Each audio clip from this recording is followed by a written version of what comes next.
ज्ञान दे, हम करें आराधना। वसुदेवसुतं देवं कंसचाणूरमर्दनं देवकी परमानन्दं कृष्णं वन्दे जगद्गुरुम्। ओम नमो भगवते वासुदेवाय। हमें सबसे पहले इसके अंदर अभी तक जो भगवत गीता के जितने भी अध्याय हुए हैं और आज का यह भी जो 9वां अध्याय प्रस्तुत है, इसके अंदर हम सदैव परमात्मा परमात्मा जगत गुरु यह शब्द सब वापर रहे हैं। इसका कारण भी है क्योंकि वो साक्षात श्री कृष्ण परमात्मा है। लेकिन जिस समय यह भगवत गीता का विवेचन हो रहा था तो वह कृष्ण अर्जुन का संवाद था और अर्जुन एक समर्पित शिष्य और परमात्मा श्री कृष्ण सिद्ध पुरुष, श्रुति ज्ञान संपन्न, ब्रह्मात्मैक्य अनुभवी, साक्षात श्री कृष्ण परमात्मा थे। लेकिन उधर वो बुआ के पुत्र करके नहीं थे, अर्जुन के बुआ के पुत्र है, तो वह इधर अर्जुन के गुरु के स्थान पे वो वहां पे थे। और यह गुरु शिष्य का संवाद चल रहा है, यह हम कतई ना भूले। ये मैं इसलिए कहता हूं क्योंकि अभी आने वाले श्लोकों में और यही बातें अर्जुन को बता रहे हैं कि जो मुझे साक्षात जीता जागता मानव समझते हैं, परमात्मा बोल रहे हैं, और मेरे को कोई इतना महत्व देता नहीं, लेकिन वैसा ना करे, वो प्रताड़ना होगी। और प्रताड़ना मेरी नहीं होगी, मेरी व्यक्तिगत प्रताड़ना नहीं होगी, आपके खुद से गलत कार्य जाने अनजाने हो जाएगा। क्योंकि हमने तो अभी इतना तो समझ लिया है कि यह जो परमात्मा का श्री कृष्ण की रूप में जो लीला है और ये सब जो है, जैसे हमने देखा कि दूसरे अध्याय के विवेचन के अंदर कि जो सद्गुरु होते हैं उनके लिए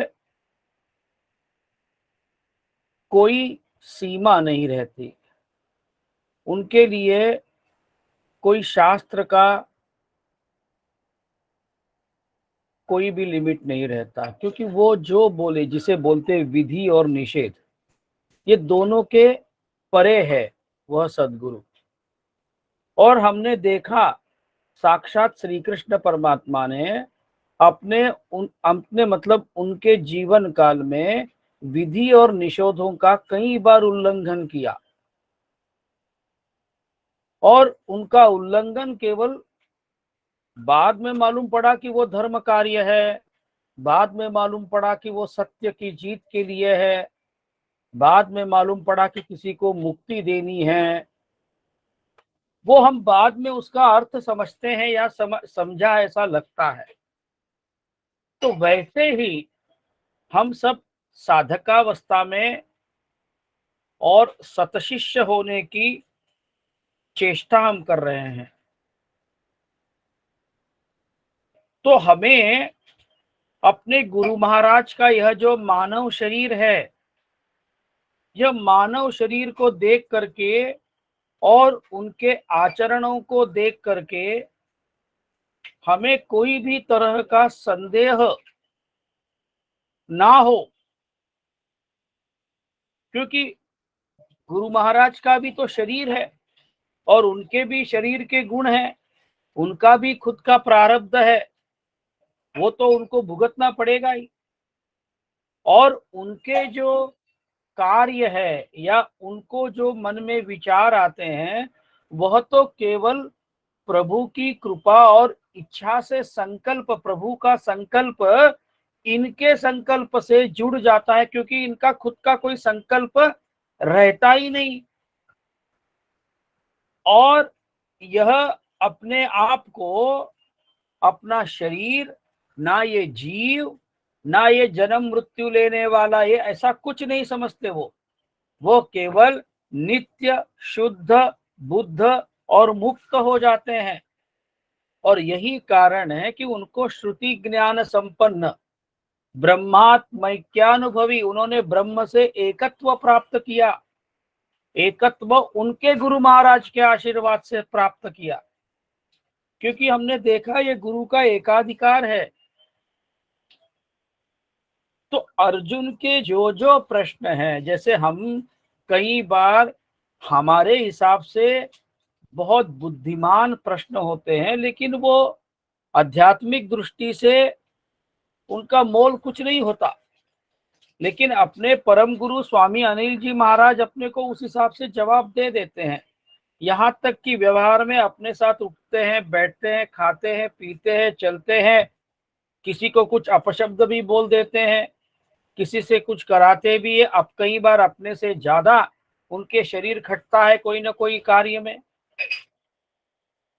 अपने जैसे हम जैसे हंसते हैं, खाते हैं, पीते, वैसे वो भी करते हैं।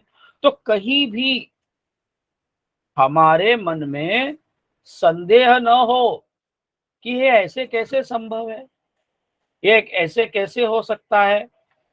और इनका आचरण और उनका कहना, इन दोनों में कहीं कई बार आगे पीछे हो सकता है। और वैसे भी शास्त्र यहाँ तक कहता है कि गुरु जो बोले वो करिए, गुरु जैसे कर रहे हैं वैसा बिल्कुल मत करिए, क्योंकि गुरु को विधि और निषेध से गुरु पर है, आप नहीं हैं। उन्होंने तो मुक्ति पा ली, उनका ये जन्म मृत्यु का चक्कर खत्म हो गया। और यह जो स्वामी जी सदैव कहते हैं, अनेक रूपे अनेक नामे झड़कती वारंवार, वही परमात्मा आपका और हमारा रूप लेके पैदा हुआ है और वही आ जा रहा है। केवल हम लोग अपने आप को जीव समझ करके, सीमित समझ करके, अपने आप को अपने बुद्धि के पिंजड़े में बांध दिए हैं हमने, कि मैं मतलब ये हूं, मैं ये करता हूं, मेरा एम्बिशन ये है, मैं इनका लड़का हूं, मेरा ये शरीर इतना सुंदर है, मेरा नाम ये है। ये हमने अपने आप को सीमा में बांध के रखा है। तो हम सदैव इस बात का भान रखे, सदैव ध्यान रखे कि हमसे, जैसे अर्जुन को परमात्मा स्वयं साक्षात श्री कृष्ण बता रहे हैं कि भाई मुझे इस मानव शरीर को समझ करके, मेरे को मानवी समझ करके कई लोग मुझको भूल करते हैं। यथा देवे तथा गुरु, यह तो शास्त्र कहता है, हम जानते भी, हम कई बार बोलते भी हैं, लेकिन क्या हम हमारे गुरु महाराज के प्रति टोटल निसंकोच हो गए, पूर्णतया निशंक हो गए। जैसे कई बार आदरणीय स्वामी जी अपने को बताते हैं, जब जब उनके गुरु महाराज की बात आती है, खप्ती बाबा की, तो बोले खप्ती बाबा अचानक ऐसा कुछ बोल देते थे तो समझ में नहीं आता था, लेकिन गुरु महाराज अपने को समझाए कि मैं जरूर सोचता था कि खप्ती बाबा ने, मेरे गुरु महाराज के मुख से यह बात निकली है तो इसका तात्पर्य कुछ तो है जो मैं अभी नहीं समझ पा रहा हूं। फिर स्वामी जी रात दिन उस विषय में सोचते थे, फिर गुरु महाराज से प्रार्थना करते थे मन ही मन में। फिर उनका ऐसे सामना आ जाता था कोई पुस्तक का, या कोई ऐसे विचार आ जाते थे, या स्वयं उनके गुरु महाराज कोई विषय बोल देते थे, और उसमें जो उनके गुरु महाराज जो खप्ती बाबा कुछ ऐसा बोले विशेष करके जो गर्भित अर्थ के अंदर, तो उनको अचानक वो खुल जाती थी गुत्थी और उनको समझ में आता था, ओ खप्ती बाबा ये कहना चाहते थे। लेकिन इतना संयम और इतना समर्पण दोनों अपने गुरु महाराज स्वामी जी ने दिखाया। और यही कारण था कि अपने जैसे आपणा सारिके करिसी तात्काळ नाही काळ वेळ तयाला। जो योग्य शिष्य जैसे ही मिलता है तो तुरंत सदगुरु महाराज, जैसे वो रिले रन रेस होता है 4x400 या 4x100, उसमें कैसे एक दूसरे के हाथ में बैटन थमाते हैं, वैसे गुरु महाराज उचित और योग्य शिष्य मिलने पर अपना बैटन थमा के आगे भाग जाते हैं। और यह परमात्मा का सृष्टि का चक्र है।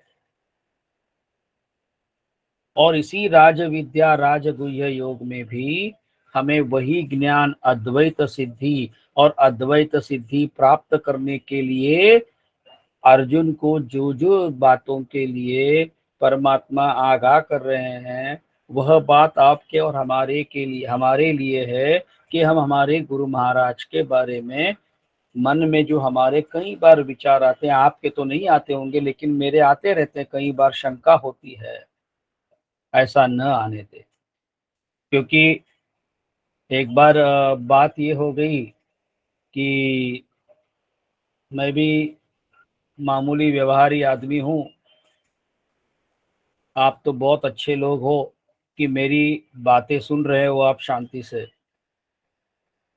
शुरुआत में क्यों, अभी तक भी ऐसा कई बार लगता है जब चांदुर में गीता जयंती उत्सव होता है और मैं अकेला माइक लगा के बैठता हूँ, कई बार लाइन भी रहती नहीं और अपने अपने अकेले ही बोलते रहता हूँ।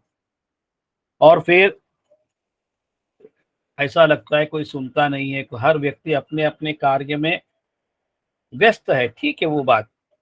लेकिन मन को लगता है यार मैं इतना बोल रहा हूँ, इतना कोशिश कर रहा हूँ, गुरु महाराज की आज्ञा का पालन कर रहा हूँ, मेरा कोई ना कॉलर टाइट करता है ना मेरे को कोई सुनता है, कोई मुझे क्रेडिट मिलता है ना कोई सुन करके वाह बहुत अच्छा बोला ये बोलता है, क्योंकि मेरी भी वही इच्छाएं हैं सब। लेकिन बातों बातों में स्वामी जी के आशीर्वाद से एक बात अचानक स्वामी जी बोल दिए, सुनने वाला भी कौन है और, क्योंकि बोलने वाला भी वही है वक्ता, सुनने वाला भी वही है, करने वाला भी वही है, कराने वाला भी वही है, भोजन भी वही है, भोक्ता भी वही है और भोजन देने वाला भी वही है। तो ये त्रिपुटी है नहीं कहीं पे, जो भी है सब एक है। और आदरणीय स्वामी जी के सदैव साथ रहने से, और शरीर से साथ रहना सबको शायद संभव होता हो ना हो, क्योंकि जो शरीर की सेवा है बहुत कम लोगों को और बहुत ज्यादा भाग्यशाली लोगों को मिलती है। लेकिन दिया तले अंधेरा ऐसा कहते हैं, पास में रहने वालों को कई बार कुछ और ज्यादा शंका भी हो सकती है। दूर रहने वाले को तो कई शंकाएं हैं कि महाराज जी ऐसे कैसे बोले, ऐसा कैसे कर रहे हैं, ऐसा कैसे रह रहे हैं। और जिनकी, जैसे गुरु महाराज के सामने जब कोई भी शिष्य साधक शिष्य बन के जाता है तो उसका कर्माशय गुरु महाराज को समझ में आता है कि इसकी कर्म की गति कहाँ तक है, और फिर वो उसको वह सेवा देते हैं। उस सेवा के पीछे कोई न कोई कारण होता है, जो कारण उस वक्त हमें समझ में नहीं आता, वो हमारा अज्ञान है।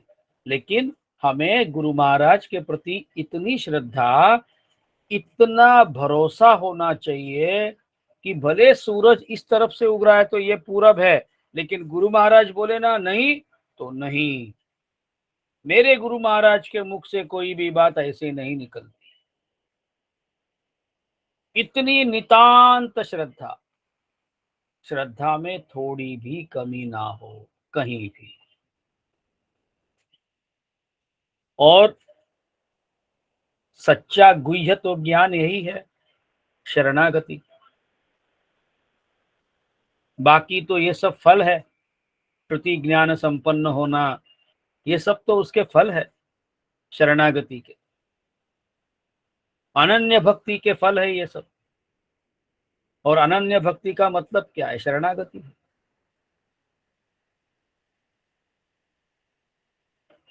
अब हम कल जो हमने किया उसकी पूर्व पीठिका देखते हैं। परमात्मा ने पहले ही श्लोक में अपने शिष्य अर्जुन की स्तुति की कि अरे अर्जुन, तू दोष दृष्टि रहित हो गया, तेरे मन के विषय और विकार मिट गए और तू एकदम पवित्र हो गया। या हम अपनी जो सदैव बोलते हैं, हम ये कह सकते तेरा चित्त शुद्ध हो गया, तेरे मन में गलत विचार आना बंद हो गया, खत्म हो गए तेरे मन में कुछ भी गलत विचार या गलत सोच आना। और इसीलिए इस परम गोपनीय विज्ञान सहित ज्ञान को मैं भली भांति कहूंगा। वापिस केवल तुमको प्रेम, तुम्हारे प्रेम के लिए, तुम्हारी जो मेरे ऊपर श्रद्धा है, तुम्हारे लिए मेरे को लगता है तुम्हारे माध्यम से मैं ये संसार को ज्ञान देना चाहता हूँ। क्योंकि हम सब भी निमित्त है, ध्यान रखिएगा। हम भी कुछ समय के लिए आए हैं और कुछ समय के बाद गायब हो जाएंगे, राम राम हो जाएंगे। हम सब निमित्त है। तो यह ऐसा ज्ञान जो विज्ञान सहित, मतलब तुम्हें खुद को अनुभव होगा। जैसे मुझे अभी प्यास लगी और मैंने पानी पिया, तो पानी पीने से जो सुख मिला मुझे, यह अनुभूति है, यह अनुभव है। वैसे ही यह ज्ञान प्राप्त होने के बाद, परमात्मा प्राप्ति के बाद तुम्हें विज्ञान होगा, मतलब अनुभव होगा।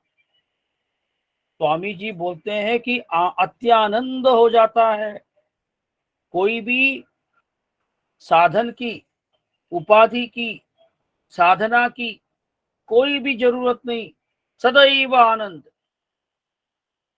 इतना आनंद रहता है कि जिसका कोई कारण नहीं, लोग समझे कि पागल हो गया। इतना आनंद वह परमात्मा का, ज्ञान प्राप्ति का। और फिर जिसको यह प्राप्त होगा वो दुख रूप संसार से मुक्त हो जाएगा। फिर सब विद्याओं का राजा यह ज्ञान है, परमार्थ का, अद्वैत का ज्ञान है। यह दूसरे श्लोक में बताया। और फिर बताया वह अति उत्तम है, अति पवित्र है, प्रत्यक्ष फल वाला है, धर्म युक्त है, साधन करने में बड़ा सुगम है। अब यह जो ऐसा कहा परमात्मा ने, ऐसा क्यों कहा? क्योंकि सुगम इसलिए है, जिसकी श्रद्धा है उसके लिए सुगम है, जिसकी श्रद्धा ही नहीं है उसके लिए तो मुश्किल ही मुश्किल है। जैसे मैं देखता हूँ कहीं, अभी तो शायद सब यात्राएं आसान हो गई, लेकिन एक जमाना हम सुनते थे कि वैष्णो देवी इतनी सीढ़ियां चढ़नी पड़ती थी, इतना ठंड के मौसम में, लेकिन जिसकी श्रद्धा होती थी वो झट से चढ़ जाते थे। इसीलिए सारा काम श्रद्धा का है। और फिर सबसे उत्तम क्या है, इसका फल अविनाशी हो जाता है आदमी। शरीर का तो नाश है, क्योंकि ये दृष्ट चीजें सब खत्म होनी है, क्योंकि यद दृष्टम तन नष्टम, ये नियम है सृष्टि का। जो दिखती है चीजें वो तो खत्म होनी है, आज नहीं तो कल। फिर तीसरे श्लोक में परमात्मा बताते हैं कि ये अश्रद्धा लोग जो है, अश्रद्धा वाले लोग, जिसे शंका है कोई भी कारण से अपने गुरु के प्रति, या गुरु ने जो साधना कथा बताई उसके प्रति, या हम जो कार्य भी कर रहे हैं, कहीं पे व्यवहार की नौकरी भी कर रहे हैं, उसमें भी अगर हमारी अश्रद्धा है, हम दिल से नहीं कर रहे हैं, तो क्या होगा? उसका फल पाप ही है और हमें दुख ही होगा। और ये तो क्या बोलते हैं, जिनको अपने गुरु के प्रति श्रद्धा नहीं है, पुरोहित मृत्यु के संसार चक्र में पुनरपि जननम पुनरपि मरणम घूमते रहेंगे। फिर चौथे श्लोक में परमात्मा बताते हैं कि परमात्मा कैसे सब जगह पे भरे हुए हैं, और उन्होंने अपने शास्त्र ने बर्फ का उदाहरण दिया। जैसे बर्फ बनता है पानी से, और बर्फ में पानी कहाँ है पूछो तो क्या है, अरे पानी ही तो बर्फ बना है। जैसे पूरे बर्फ में नखशिकांत केवल पानी है, वैसे सब जगह पे सब जीवों में मैं हूँ। और लेकिन वो क्या बता रहे हैं, मेरे संकल्प से स्थित हूँ, किंतु वास्तव में मैं उनमें स्थित नहीं हूँ। मेरी योग माया के कारण सबको लगता है कि मेरे अंदर वो है। फिर फिर आगे क्या बता रहे हैं, वे सब भूत मुझ में स्थित नहीं है, वह भूत भी मुझ में स्थित नहीं है, क्योंकि मैं इतना सूक्ष्म हूं। परमात्मा बता रहे हैं, मैं इतना सूक्ष्माति सूक्ष्म हूं। अणोरणीयान महतो मय्यान, परमात्मा का वर्णन है वेदों में। एकदम छोटा सा छोटा पार्टिकल, वह भी मैं हूं, या उससे भी छोटा मैं हूं। और महतो मय्यान, पूरे विश्व को व्याप के भी ऊपर अत्यतिष्ठ दशांगुलम, 10 अंगुल बड़ा हूं मैं। और इसीलिए सबका धारण पोषण मैं करता हूं। लेकिन ये मेरे योग शक्ति का खेल है, मेरे माया का खेल है। क्योंकि क्या मैं करता हूं, क्या मैं भोगता हूं? परमात्मा बोलते मेरा कोई मतलब नहीं है किसी से, मैं असंग हूं, मेरे बगैर किसी का कुछ चलता नहीं। जैसे निर्जीव शरीर, कोई मृत्यु हुई शरीर कुछ कर सकता है क्या? नहीं कर सकता। ना सांस ले सकता है, ना बोल सकता है, ना कुछ और कर सकता है। तो जैसे मृत शरीर कोई भी काम कर नहीं सकता, कुछ भी नहीं कर सकता, वैसे ही उस परमात्मा के अस्तित्व के बगैर हमारा यह शरीर भी मृत है। तो हमारे माध्यम से चलने वाला, खाने वाला, करने वाला, बुद्धि देने वाला, सब वही है। होता सब उसके कारण है, लेकिन वो कुछ नहीं करता है। करता वो नहीं है, ध्यान रखेंगे। वो इतना सूक्ष्म है, उसके कारण अगर वही वही उसी की शक्ति चली गई, उसका चेतना चली गई, या उसका अस्तित्व हमारे शरीर से मिट गया, तो जयराम जी की। और इसीलिए परमात्मा बोलते हैं ये सब कुछ है नहीं, केवल मेरे ही कारण ये सब हो रहा है, लेकिन वास्तव में मैं सब भूतों में स्थित नहीं हूं। फिर परमात्मा आगे क्या बता रहे हैं, जैसे आकाश से उत्पन्न सर्वत्र विचरने वाला महान वायु सदा आकाश में, आकाश मतलब रिक्त जगह, वैसे ही मेरे संकल्प द्वारा उत्पन्न होने से संपूर्ण भूत मुझ में स्थित है। क्योंकि मेरा संकल्प है। आदरणीय स्वामी जी सदैव उपनिषदों का एक उदाहरण देते हैं कि एक मछली के कई बच्चे होते हैं, और व्यवहारिक तौर पे सब बच्चों का दूध देना या पालन पोषण करना असंभव है। लेकिन जैसे मछली संकल्प से सब मछलियों को जिंदा रख पाती है, वैसे ही अगर मछली कर पाती है तो परमात्मा के लिए क्या आसान।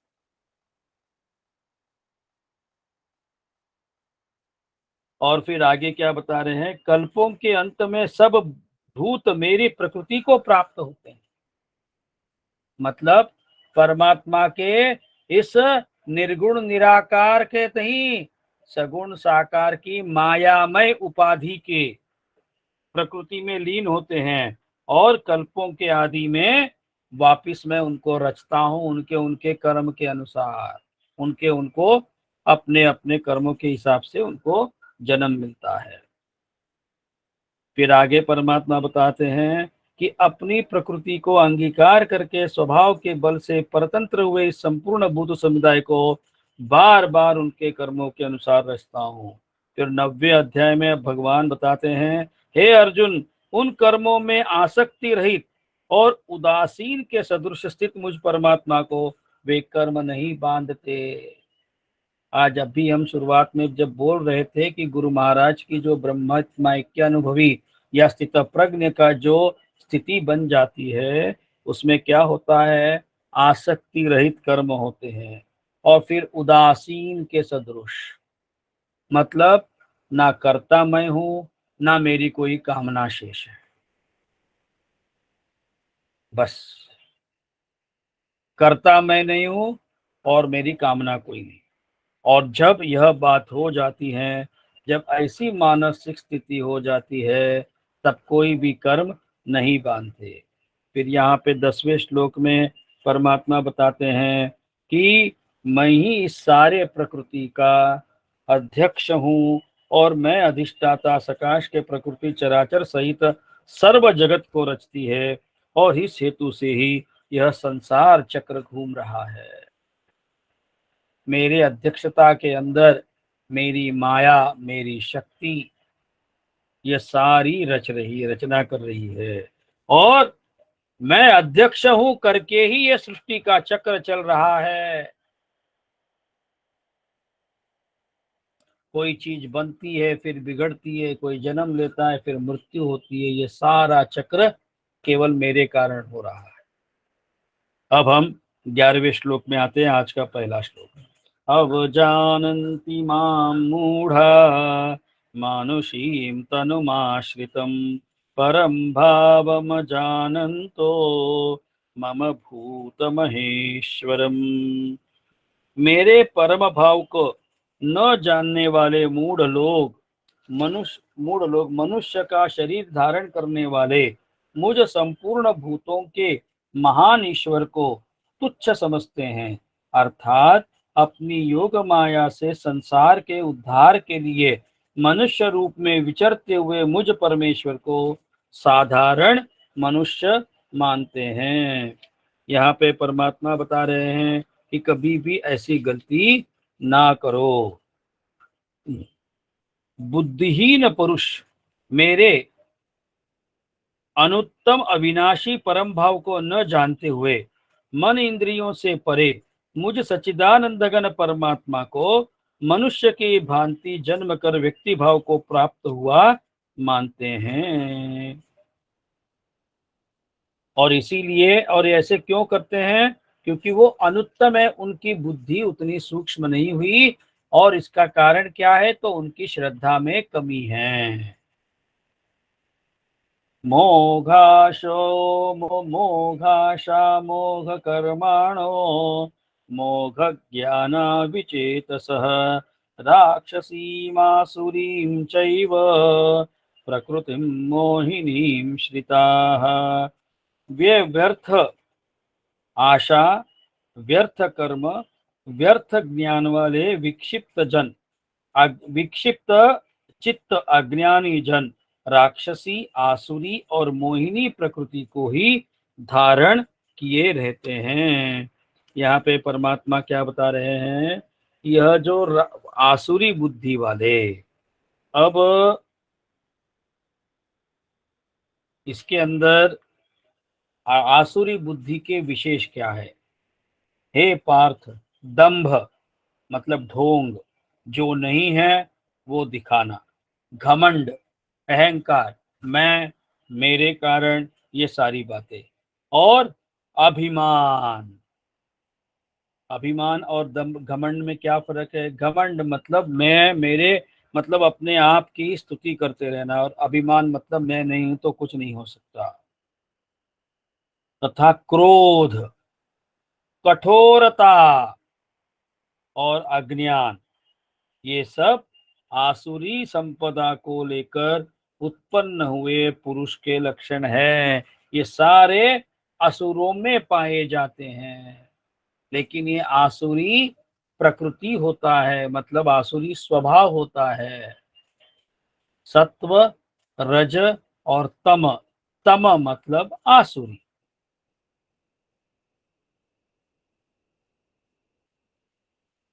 इसीलिए आसुरी और मोहिनी प्रकृति, ये मोहिनी ऐसा क्यों कहा, ये हर गलत चीज में इनका मन चला जाता है, आकृष्ट हो जाता है।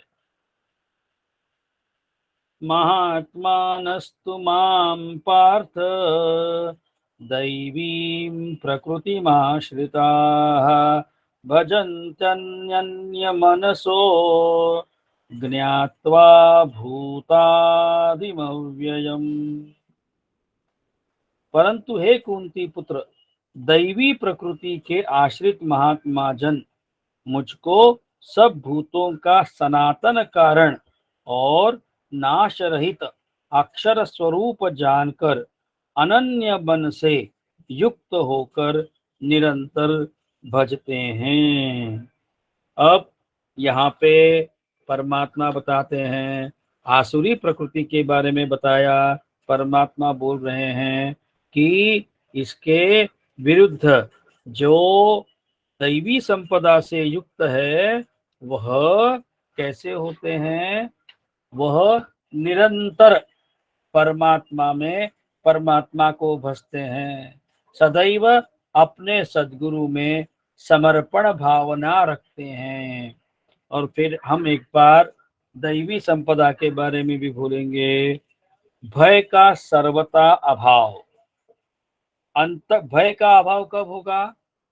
जब अपने सद्गुरु महाराज पे नितांत श्रद्धा होगी, जो होगा ठीक, गुरु महाराज का प्रसाद, यह जब भाव होगा तब भय का सर्वथा अभाव। और दूसरा भय का अभाव कब होगा?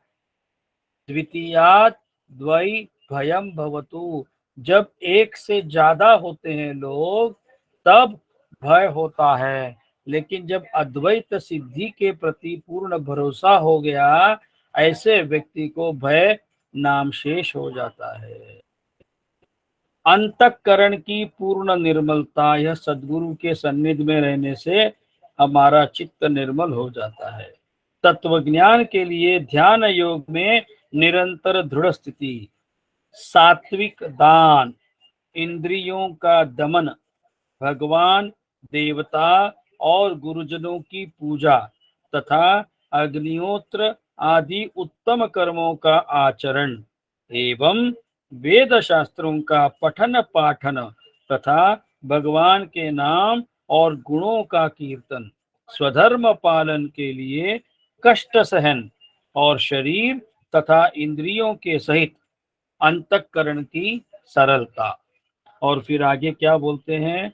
मन, वाणी और शरीर से किसी भी प्रकार किसी को कष्ट न देना, यथार्थ और प्रिय भाषण, अपना अपकार करने वाले पर भी क्रोध का ना होना, कर्मों में कर्तापन के अभिमान का त्याग रहना, अंतःकरण की उपरति अर्थात चित्त की चंचलता का अभाव, किसी की भी निंदादि न करना, सब भूत प्राणियों में हेतु रहित दया करना, इंद्रियों का विषयों के साथ संयोग होने पर भी उनमें आसक्ति का ना होना, कोमलता, लोक और शास्त्र से विरुद्ध आचरण में लज्जा और व्यर्थ चेष्टाओं का अभाव, यह सब दैवी गुण है, दैवी संपदा है, इनको कहते हैं।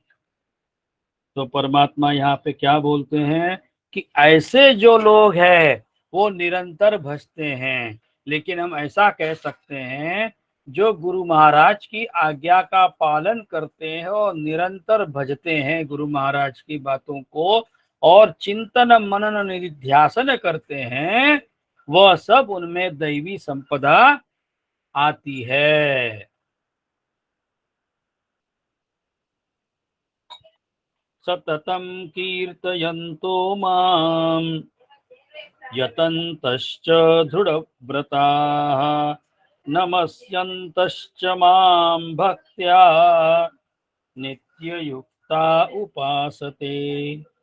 वो दृढ़ निश्चय वाले भक्तजन निरंतर मेरे नाम और गुणों का कीर्तन करते हुए तथा मेरी प्राप्ति के लिए यत्न करते हुए और मुझको बार बार प्रणाम करते हुए सदा मेरे ध्यान में युक्त होकर अनन्य प्रेम से मेरी उपासना करते हैं, ऐसे जो दृढ़ निश्चय वाले भक्तजन है वो निरंतर मतलब रात दिन सदैव मेरे नाम और गुणों का कीर्तन करते हुए मेरे प्राप्ति के लिए प्रयत्न करते हैं। और मुझको कोई भी बात हो गई, गुरु महाराज की कृपा, गुरु महाराज को प्रणाम, और सदैव मेरा ध्यान हो करके अनन्य प्रेम, अन्य मतलब कहीं भी दूसरी जगह पे श्रद्धा जिसकी नहीं जाती है। नहीं तो जैसे मौसम बदलते हैं वैसे हमारे भगवान बदलते हैं, वैसे हमारे गुरु बदलते हैं, ऐसा ना हो। ज्ञान यज्ञेन चाप्यन्ये यजन्तो मामुपासते एकत्वेन पृथक्त्वेन बहुधा विश्वतो मुखम। दूसरे ज्ञान योगी मुझ निर्गुण निराकार ब्रह्म का ज्ञान यज्ञ के द्वारा अभिन्न भाव से पूजन करते हुए भी मेरी उपासना करते हैं, और दूसरे मनुष्य बहुत प्रकार से स्थित मुझ विराट स्वरूप परमेश्वर की पृथक भाव से उपासना करते हैं। अब परमात्मा यहाँ पे बता रहे हैं, एक तो यह मेरे भक्त है, और दूसरे जो ज्ञान योगी है वो कैसे करते हैं, वो क्या करते हैं, परमात्मा क्या बता रहे हैं उनके बारे में। परमात्मा यह बता रहे हैं कि मुझ निर्गुण निराकार ब्रह्म का अभिन्न भाव से पूजन करते हैं। अभिन्न भाव से कैसे पूजा होगी साहब? इसी का नाम अंतरंग साधना है। इसके पहले के श्लोकों में भजन पूजन नित्य स्तुति ये सब क्या है? बहिरंग साधना है। और गुरु महाराज के आशीर्वाद से जब हमारी निर्गुण निराकार ही परमात्मा है, इस बात पे जब हमारा मन निश्चय हो जाएगा, तब क्या होगा? चिंतन मनन और निधिध्यासन हमारा शुरू होगा गुरु महाराज के आशीर्वाद से। क्योंकि यह जो बाहर दिख रहा है वह केवल परमात्मा के उपाधि का एक रूप है, श्रद्धा बैठने के लिए। वो शुरुआती है, शुरुआती स्टेज है। लेकिन अगर आपको परमार्थ का ज्ञान पाना है, परम अर्थ समझना है मानव जीवन का, और अद्वैत सिद्धि की प्राप्ति होनी है, तो उतनी ही श्रद्धा, जितनी श्रद्धा आपके बाहर के भगवान, बाहर के रूप को देख के लगती है, उससे ज्यादा नहीं तो कम से कम उतनी ही श्रद्धा उस अंतर्यामी परमात्मा के बारे में रहनी चाहिए। अपने गुरु महाराज के बातों पे पूर्ण श्रद्धा रख करके चिंतन मनन निधिध्यासन, जिसे अंतरंग साधना कहते हैं, वह निर्गुण निराकार ब्रह्म का अभिन्न भाव से, मतलब मेरे से वह अलग नहीं है, मैं उससे अलग नहीं हूं, ऐसे भाव से उपासना करते हैं। और दूसरे मनुष्य बहुत प्रकार से स्थित मुझ विराट स्वरूप परमेश्वर की पृथक भाव से पूजा करते हैं। पृथक भाव मतलब अलग भाव से। विराट स्वरूप मतलब 33 करोड़ देवता हुए, कोई पत्थर की पूजा, कोई झाड़ की पूजा, हर एक स्वरूप की पूजा। क्योंकि यहाँ पे परमात्मा गुरु महाराज, जैसे हमने कहा कि हर एक शिष्य का कर्माशय जान करके गुरु महाराज उनको अलग अलग सेवा बताते हैं, वैसे ही परमात्मा, क्योंकि उन्होंने यह शास्त्रों ने क्या किया कि मुंडे मुंडे मतिर भिन्ना, जितने मानव है उनकी बुद्धि अलग अलग है। तो किसको क्या पसंद आएगा या किसका कहाँ पे मन लगेगा पता नहीं, इसलिए हर तरह का अथ से इति ए टू जेड सब के सब चॉइस रखे, जिसको जो करना है करे। इसीलिए पृथक भावना से उपासना करते हैं। फिर यहाँ पे परमात्मा अपनी विभूति मतलब अपना मैं क्या हूं, मेरी शक्ति क्या है, परमात्मा बता रहे हैं। अहम क्रतुरहम यज्ञ स्वदाहमहम औषधम मंत्रोहमहमवेवाजम अहम अग्निरहम हुतम। क्रतु मैं हूँ, यज्ञ मैं हूँ, स्वधा मैं हूँ, औषधि मैं हूँ, मंत्र मैं हूँ, घृत मैं हूँ, अग्नि मैं हूँ, और हवन रूप क्रिया भी मैं ही हूँ। अग्निहोत्र की उपमा दे करके यहाँ पे परमात्मा बता रहे हैं क्रतुमय, मतलब कर्म जो बोलते हैं ना, कर्म कांड, वो कर्म कांड को क्रतु कहा है। यज्ञ भी मैं हूँ, वो पूरे यज्ञ की क्रिया को मैं स्वधा, स्वधा मतलब अर्पण करना, स्वाहा मतलब छोड़ना, जो स्वाहा में औषधि छोड़ते वह भी मैं हूँ, जिन मंत्रों के नाम से छोड़ते हैं वो मंत्र भी मैं हूँ, अरे घी जो है घृत वह भी मैं हूँ, और जिसमें छोड़ रहे हो वो धकधकती अग्नि है वह भी मैं हूँ, और हवन रूप क्रिया भी मैं हूँ।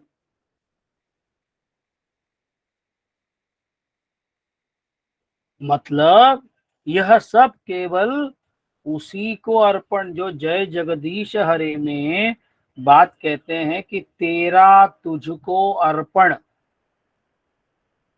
यह जो बात है ये सब उसी का है, और अर्पण करने वाला भी वही है। इसीलिए इदम न मम, ना यह मैं हूं ना यह मेरा है, और ये जो कुछ भी दृश्य है ये भी वो नहीं है जो मुझे दिख रहा है। आदरणीय स्वामी जी ने देव कोठे आहे में इस बात पे इतना बड़ा आकर्षित किया है ध्यान अपना, कि इदम शब्द का अर्थ विश्वव्यापी है। ये जो दिख रहा है वो वैसा नहीं है, वो नहीं है वो, ना ये शरीर ये ऐसा है, ना कोई क्रिया ऐसी है, ना ये मैं हूं ना मेरा है। ये सदैव जिसके मन में रहा भान, वह योग्य हो गया गुरु महाराज के आशीर्वाद से। करना अपने से ही होता है, करने का अपने को ये मतलब अपने शरीर से ही होना है कोई काम, निमित्त हम ही हैं लेकिन करता हम नहीं है। होता हमारे कारण हो शायद, उसके संकल्प के पीछे भी परमात्मा ने अभी बताया ना, संकल्प मैं हूं।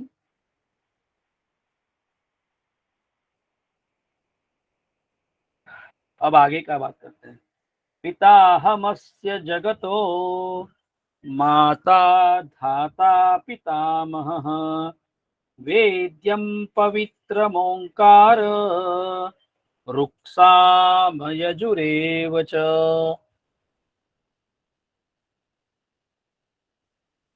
इस संपूर्ण जगत का धाता अर्थात धारण करने वाला एवं कर्मों के फल को देने वाला पिता, माता, पितामह, जानने योग्य पवित्र ओंकार तथा ऋग्वेद, सामवेद और यजुर्वेद भी मैं हूँ।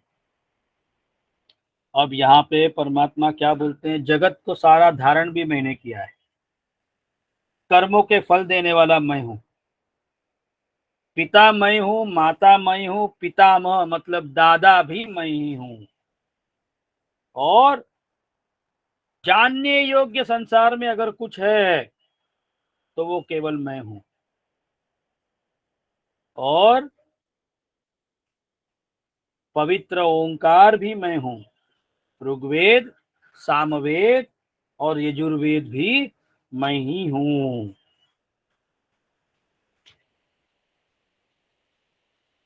अब जानने योग्य के बारे में 13वें अध्याय का 12वां श्लोक पढ़ने को बोला है, तो मैं पढ़ रहा हूँ, क्योंकि यहाँ पे अपने को एक एक शब्द स्वामी जी के आशीर्वाद से समझने की कोशिश करनी है। हो सकता है कि मेरा शायद पूर्ण ना हो, लेकिन हो सकता है कि आपको बताने के या समझाने के चक्कर में मैं कुछ समझ जाऊं, कुछ और स्वामी जी तक जब ये बात आज नहीं तो कल जाने वाली है, तो अपने कोई मन की शंका हो तो वह भी निवारण हो जाएगी। जो जानने योग्य है तथा जिसको जानकर मनुष्य परमानंद को प्राप्त होता है, उसको भला भली भांति कहूंगा, वह अनादि वाला परब्रह्म न सत ही कहा जाता है न असत है। वह सब और हाथ पैर वाला, सब और नेत्र, सिर और मुख वाला तथा सब और कान वाला है, क्योंकि वह संसार में सबको व्याप्त करके स्थित है। वह संपूर्ण इंद्रियों के विषयों को जानने वाला है। वास्तव में सब इंद्रियों से रहित है वह, तथा आसक्ति रहित होने पर भी सबका धारण पोषण करने वाला और निर्गुण होने पर भी गुणों को भोगने वाला है। वह चराचर सब भूतों के बाहर भीतर परिपूर्ण है, और चर अचर भी वही है, और वह सूक्ष्म होने से अविज्ञेय, अविज्ञेय मतलब हमारी आंखों से दिखता नहीं है, वो इतना सूक्ष्म है। और तथा अति समीप में, एकदम पास में, और दूर में भी वही स्थित है। इधर मैं 1 मिनट के लिए रुकता हूं। अपने सुगवे का जो वो नाम स्वामी जी ने रखा, सुगवे, और जो इसका इंग्लिश का अर्थ है society for understanding God within and around you, Ishavasya Upanishad के छठे रुचा के हिसाब से, छठे रुचा के आधार पर यह रखा गया। वह रुचा ऐसी है, तदे जति तन्ने जति तद्दूरे तदंतिके तदंतरस्य सर्वस्य तदु सर्वस्यास्य भायतः। वह चर है, वो अचर है, वो बहुत दूर है और बहुत पास है। पास क्या है? वही है, ये शरीर भी वही है, क्योंकि पंच महाभूतों का शरीर है। पंच महाभूत किसके माप है? किसका है वो पंच महाभूत? तो बहुत पास में है। फिर यह हो गया व्यक्ति के बारे में, एक व्यक्ति के बारे में। फिर समष्टि के बारे में बताते हैं, तदंतरस्य सर्वस्य, वो सबके अंदर है। तदु सर्वस्यास्य बाह्यतः, वह परमात्मा सबके बाहर वही है। सबके अंदर भी वही है, सबके बाहर भी वही है। तो और कौन हो सकता है साहब? ये केवल नाम रूप ये शरीर के, ध्यान रखिएगा। ये भी कुछ दिन के लिए मिले हैं अपने को। इसीलिए आदरणीय स्वामी जी ने सुगवे में पूर्ण ज्ञान से ही सुगवे को ओतप्रोत कर दिया है, इसके नाम से लेकर के। और यही भगवत गीता बता रही है।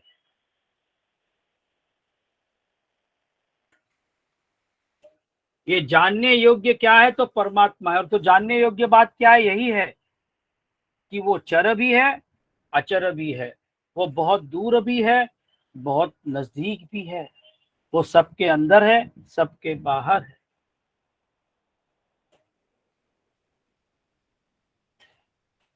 अब 18वां श्लोक। गतिर्भर्ता प्रभु साक्षी निवास शरणं सुहृत प्रभव प्रलय स्थानं निधानम बीजमव्ययम्। प्राप्त होने योग्य परम धाम, भरण पोषण करने वाला, सबका स्वामी, शुभाशुभ का देखने वाला, सबका वासस्थान, शरण लेने योग्य, प्रत्युपकार न चाहकर हित करने वाला, सबकी उत्पत्ति प्रलय का हेतु, स्थिति का आधार, निधान और अविनाशी कारण भी मैं ही हूँ। प्राप्त होने योग्य परम धाम मैं ही हूँ। परम मतलब अत्युच्च, highest peak in humans life, जिसके बाद केवल उसको मुक्ति है, उसको वापिस जन्म लेना मरना नहीं बचा। फिर वह जो पीक है परम धाम, वो वही। परम मतलब द बेस्टेस्ट बेस्ट। सबका भरण पोषण मेरे कारण होता है, सबका स्वामी मैं हूं। शुभ और अशुभ को देखने वाला भी मैं हूँ, सबका वासस्थान मैं ही हूँ, मतलब सब मुझ में रहते हैं। शरण लेने योग्य अगर कोई संसार में तो वो मैं हूँ। प्रत्युपकार न चाहकर हित करने वाला भी मैं हूँ, उसको सुहृत कहते हैं।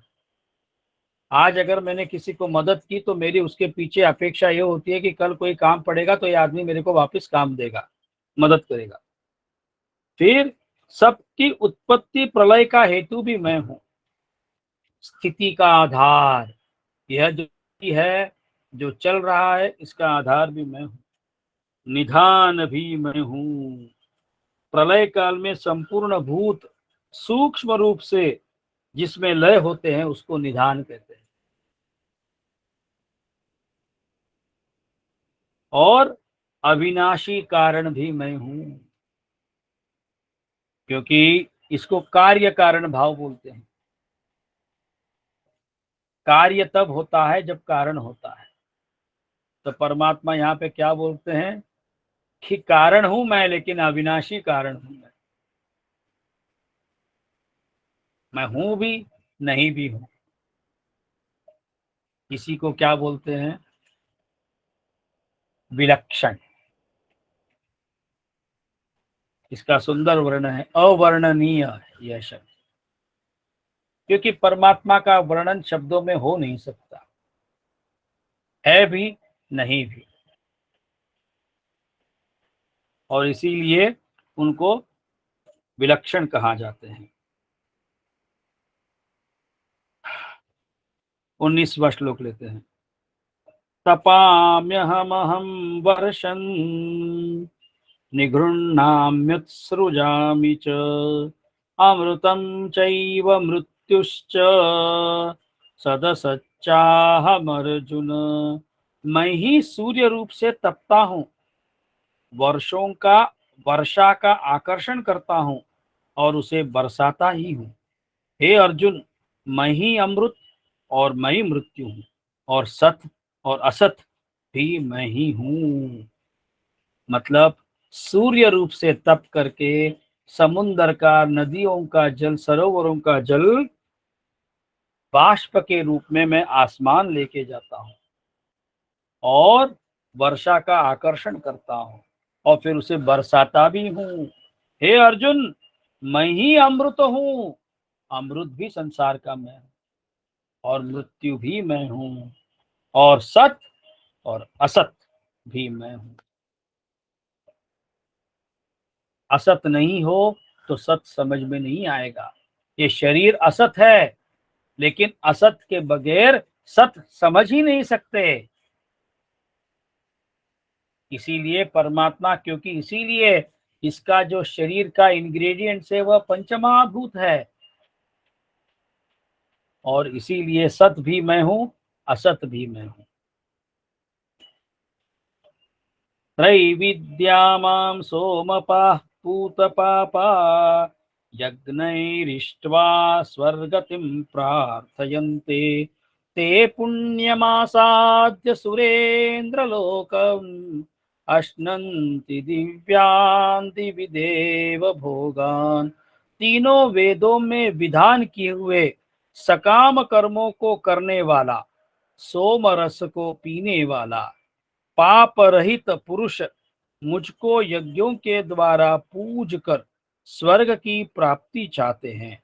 वे पुरुष अपने पुण्यों के फल रूप स्वर्गलोक को प्राप्त होकर स्वर्ग में दिव्य देवताओं का भोगों को भोगते हैं।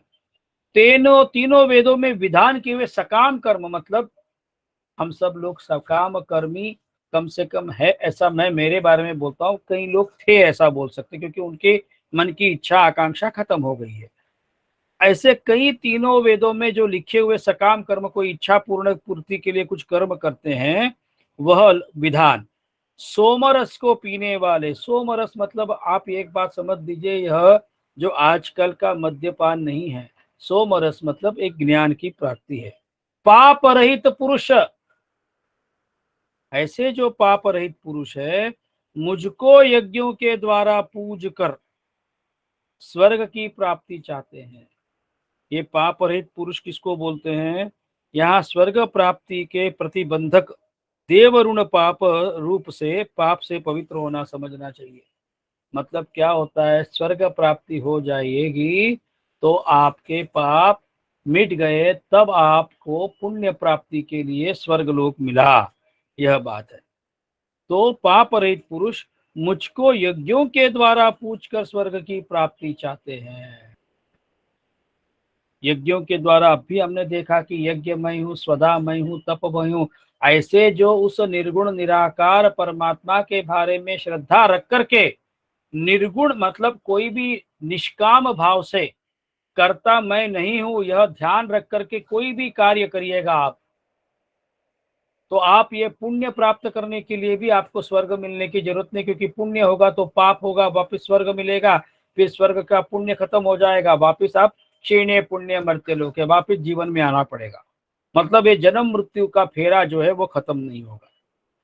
मुझको यज्ञों के द्वारा पूज कर स्वर्ग की प्राप्ति चाहते हैं वे पुरुष अपने पुण्यों के फलरूप स्वर्ग लोक को प्राप्त होकर स्वर्ग में दिव्य देवताओं के भोगों को भोगते हैं। दिव्य देवताओं के भोगों को भोगना मतलब वो कौन भोग सकता है, जिनके पाप खत्म हुए हैं वह लोग।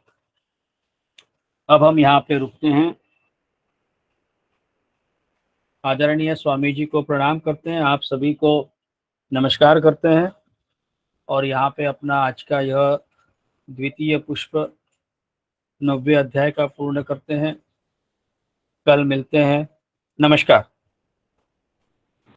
नमस्कार।